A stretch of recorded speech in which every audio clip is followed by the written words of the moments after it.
பாஜகவில் மீண்டும் என்ட்ரி கொடுக்கும் அண்ணாமலை. நயினார் நாகேந்திரனுக்கு எகிரும் பிரஷர். பரபரப்பில் பாஜக.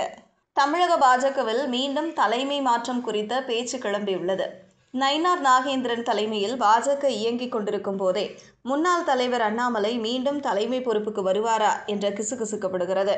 அதே நேரத்தில் நயினார் சிறப்பாக கட்சியை நடத்தி கொண்டிருக்கிறார். இப்போ சமூக வலைதளங்களில் பேசப்படுவது எல்லாம் அண்ணாமலை ஆதரவாளர்கள் கிளப்பிவிட்டது என்கிறார் நயினார் நாகேந்திரனின் ஆதரவாளர்கள். 2021ஆம் ஆண்டு மாநில தலைவராக பொறுப்பேற்ற அண்ணாமலை தனது தடாலடி பேச்சுக்கள் திமுக மீது நேரடியான தாக்குதல் என ஊடகங்களின் கவனத்தை ஈர்த்தார். இதன் மூலம் தமிழக பாஜகவுக்கு தனி அடையாளத்தை உருவாக்கியவர். அண்ணாமலை பிரஸ் மீட் என்றாலே அனல் பறக்கும் என்ற நிலை அப்போதைய அரசியல் சூழலில் இருந்தது. இதனால் பாஜக அப்போது ஊடக வெளிச்சத்தில் இருந்தது மட்டுமல்ல, பல இளைஞர்கள் கட்சியில் இணையும் சூழலும் உருவானது. ஆனால் அவரது கடும் விமர்சனங்கள் திமுக மட்டுமின்றி கூட்டணி கட்சியான அதிமுகவையும் அதிர்ச்சியில் ஆழ்த்தியது. குறிப்பாக அண்ணா, எம்ஜிஆர், ஜெயலலிதா குறித்து அண்ணாமலையின் பேச்சுக்களால் கூட்டணியில் இருந்த அதிமுக கடுமையாக கோபமடைந்தது. ஒரு கட்டத்தில் எடப்பாடி பழனிசாமி மக்களவை தேர்தலுக்கு முன்னதாக பாஜக கூட்டணியில் இருந்து விலகினார். இந்த சம்பவம் மத்திய பாஜக தலைமைக்கும் பேரதிர்ச்சியை ஏற்படுத்தியது.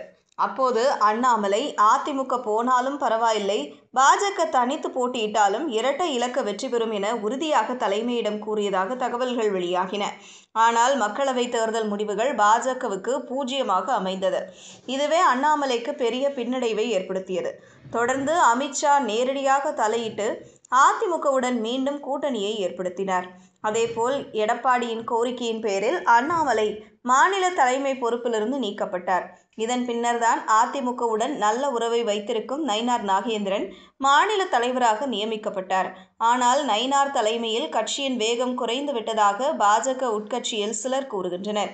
அண்ணாமலை இருந்தபோது பாஜக ஒவ்வொரு நாளும் பேசப்பட்டது.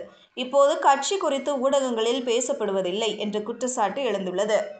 அதே சமயம் நயினாரின் நிதானமான பேச்சும் சமநிலையான அணுகுமுறையும் கட்சியில் அமைதியை உருவாக்கியதாக அவர் தரப்பும் விளக்கமளிக்கிறது.